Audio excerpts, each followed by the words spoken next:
Alright, I'm gonna call this video the story of the drunk carpenter and the gym teacher. This is Tuesday, probably about the 4th of September, day 4 of a continual process of trying to repair the damage that was done to this roof by carpenter ants, red ants, wood boring beetles, and just old-fashioned rot. This is where we finished up for today, and this flashing is put over top of fiberboard. It's over top of the plywood planking that was put in to replace the sections of wood that had been damaged over the years.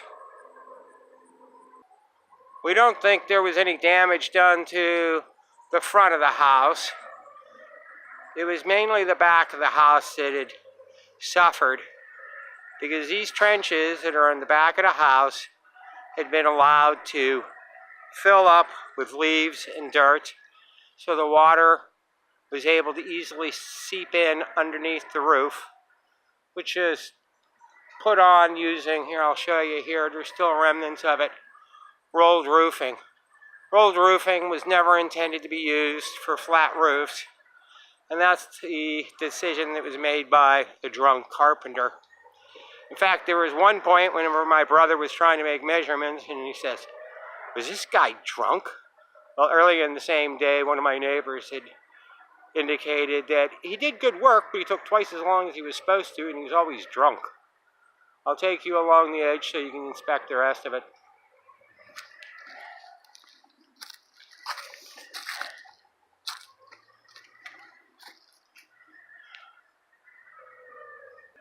We were thrown a bit of a curveball because we found some rot and some additional carpenter ant and red ants on this section of the roof today that we didn't expect to find. We thought it was limited to the back portion over there. So we had to take a tangent and fix that. Yes, I know, I'm shaky. Maybe I should try to hold this camera differently. There we go. So let's move on.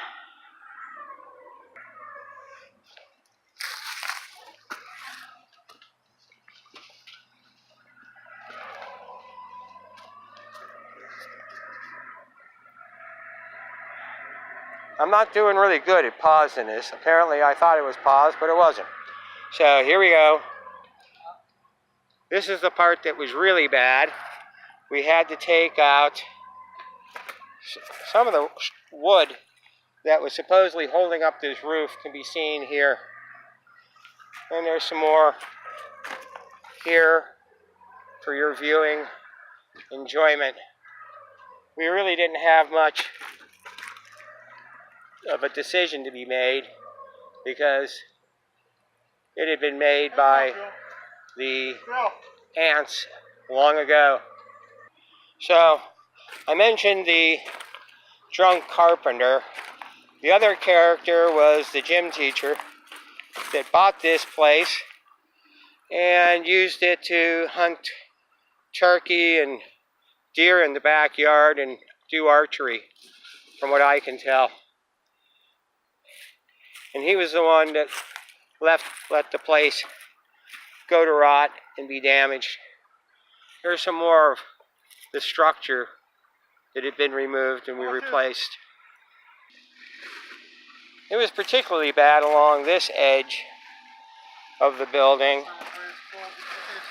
And I took pictures when we were doing that work, but we had the whole thing up on jacks, and we took out all the structure, rebuilt it from the concrete walls, and put it all back together. Better than it was before. We used all woolmanized, which is actually overkill, but after what we had been through, we never wanted to see that kind of wood and damage before again. This looks like it was done by the wood boring beetles. Most of the rest of it is carpenter ants. This is a rather indicative piece of what type of damage we had. It looked good from the outside, but there really wasn't any structure left.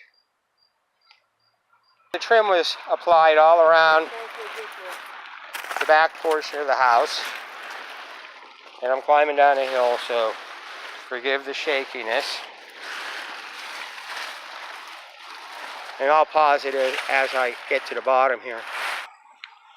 So the trim comes all the way around where it meets the front facade of the house.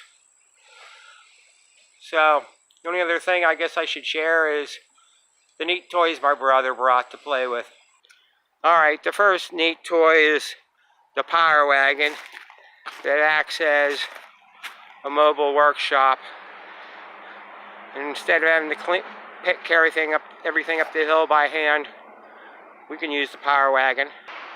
The brake was used extensively to do all the bending of the aluminum.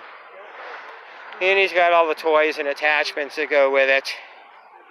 This uncoiler here holds the coil of aluminum trim and lets you unroll it as you need it.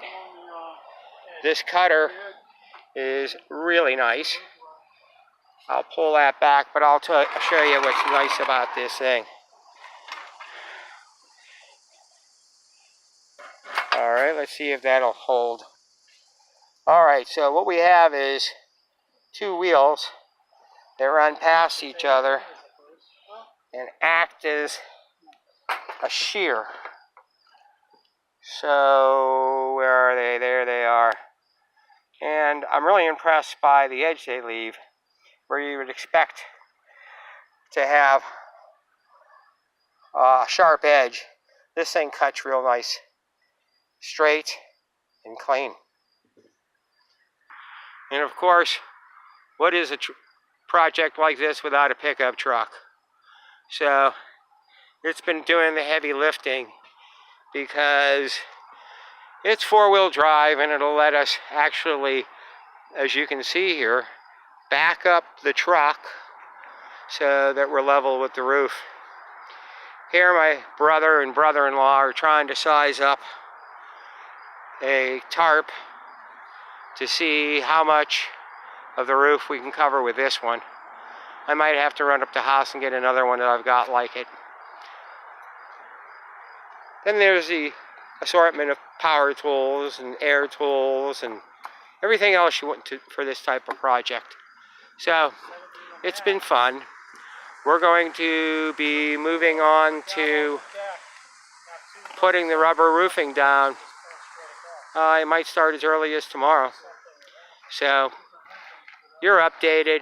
Hope you enjoyed it. Take care.